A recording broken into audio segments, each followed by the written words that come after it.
Ceci est un livre audio autogénéré par Google. Les éditions Max Milo présentent L'indécence précède l'essence, enquête sur un total scandale. De Thomas Porcher. Saviez-vous que la baisse du prix du pétrole n'est pratiquement jamais équitablement répercutée à la pompe?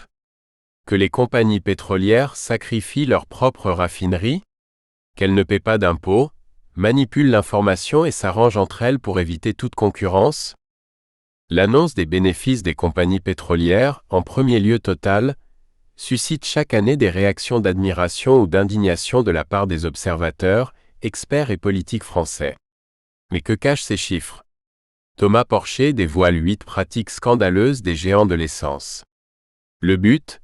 Inciter à la dénonciation collective et à la vigilance, qui seuls amèneront les gouvernements à agir pour le bien des citoyens.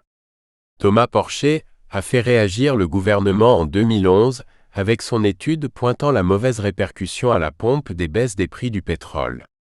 Il est docteur en économie, professeur en marché des matières premières à l'ESGMS et chargé de cours en économie internationale à l'Université Paris-Descartes.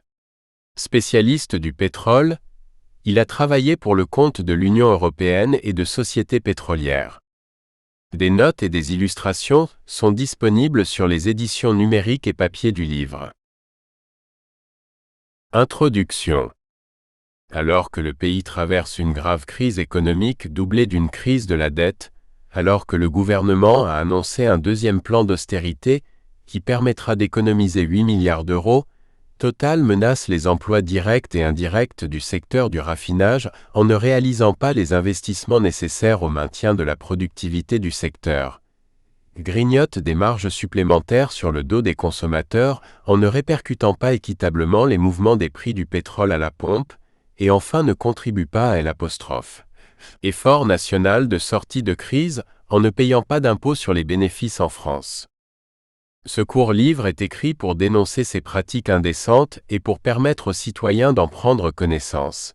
Car c'est par la dénonciation collective et la vigilance que nous forcerons les gouvernements à prendre des mesures nécessaires pour obliger les compagnies à adopter un comportement plus loyal envers les habitants des pays producteurs, envers les consommateurs de France et d'ailleurs, et les États où elles exercent leurs activités.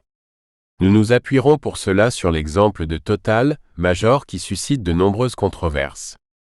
Ainsi, depuis qu'ils ont dépassé le seuil des 10 milliards d'euros pour atteindre 12 milliards en 2005, chaque année, les bénéfices de Total sont attendus avec impatience et suscitent des réactions d'admiration ou d'indignation de la part des observateurs, experts et politiques français. Les débats tournent toujours autour de la même question. Total doit-elle rougir de ses bénéfices? Ma réponse est oui. Pourtant, je ne suis pas de ceux qui pensent que des bénéfices en milliards dans un contexte de crise sont indécents. Les résultats positifs d'une entreprise française sont normalement une bonne nouvelle pour l'économie du pays, à condition qu'ils permettent de créer de l'emploi, contribuent à la croissance économique en France et à la réduction de la dette publique grâce aux rentrées fiscales qu'ils génèrent. Je ne suis pas non plus choqué par l'aubaine conjoncturelle dont jouit Total. Des cours élevés du pétrole depuis 8 ans. D'ailleurs, 2011 a été une année exceptionnellement bonne pour les compagnies pétrolières. Grâce aux révoltes arabes, qui ont fait planer des doutes sur l'offre de pétrole dans un contexte où la demande était poussée par la croissance des pays émergents, les prix sont montés à des niveaux rappelant 2008, année où le prix du brut avait atteint un record de $148. Même la crise de la dette en Europe n'a pas réussi à faire baisser très longtemps les prix en dessous de $100 le baril.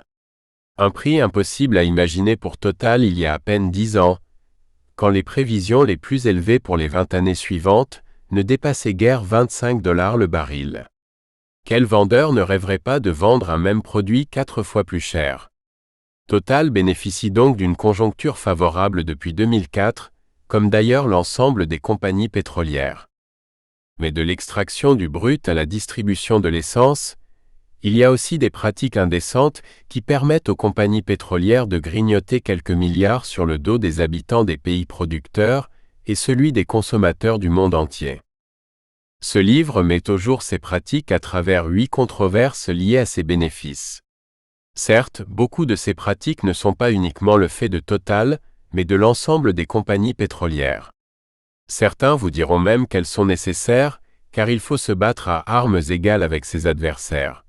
Sans ces pratiques immorales, Total ne pourrait pas tenir la distance et ses concurrents finiraient par la manger. Ils ajouteront que demander des comptes à Total est la meilleure méthode pour la faire fuir à l'étranger. Mais jusqu'à quel point la volonté de profit peut-elle justifier la non-transparence, la collusion au détriment des habitants d'un pays, la fermeture de raffineries, la déloyauté envers les consommateurs et les habitants de sa base nationale? Pour beaucoup, rejeter ces pratiques et vouloir contraindre les compagnies, c'est être un doux rêveur. Je pense que c'est plutôt faire face à la réalité. Ce livre n'est pas une fiction. Chaque pratique dévoilée est le résultat de recherches scientifiques appuyées par des exemples concrets. Certes, l'ambition est grande, et je ne prétends pas pouvoir répondre de façon exhaustive à toutes les questions. Mais le temps presse et notre approche, mêlant résultats de recherches scientifiques et exemples concrets, est suffisamment juste pour dénoncer des pratiques qui ne sont plus acceptables au XXIe siècle, où l'exigence de partage équitable est désormais une condition de survie de l'humanité. La controverse 1 présente l'aubaine conjoncturelle via les effets prix, dont jouit l'ensemble des compagnies pétrolières depuis 2004. Les controverses 2 à 4 sont centrées sur les pratiques des compagnies pétrolières en France dans la distribution d'essence, le raffinage et le domaine fiscal. Enfin, les controverses 5 à 8 concernent les pratiques des compagnies pétrolières dans l'exploration et la production. Beaucoup d'exemples portent sur la République du Congo. 2 raisons ont motivé ce choix.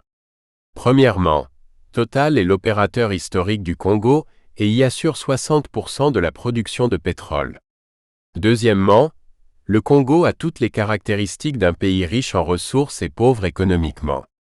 Il est important de noter qu'aujourd'hui, la moitié des pauvres de la planète vivent dans un pays producteur de pétrole. Dès lors, la question du financement de la lutte contre la pauvreté par les recettes pétrolières aurait dû être évidente. Mais la corruption et les pratiques des compagnies empêchent une utilisation efficiente de leurs recettes. Première controverse. Les profits des compagnies pétrolières. Nous espérons que vous avez apprécié cet aperçu. Pour continuer à écouter ce livre audio sur Google Play Livres, utilisez le lien dans la description de la vidéo.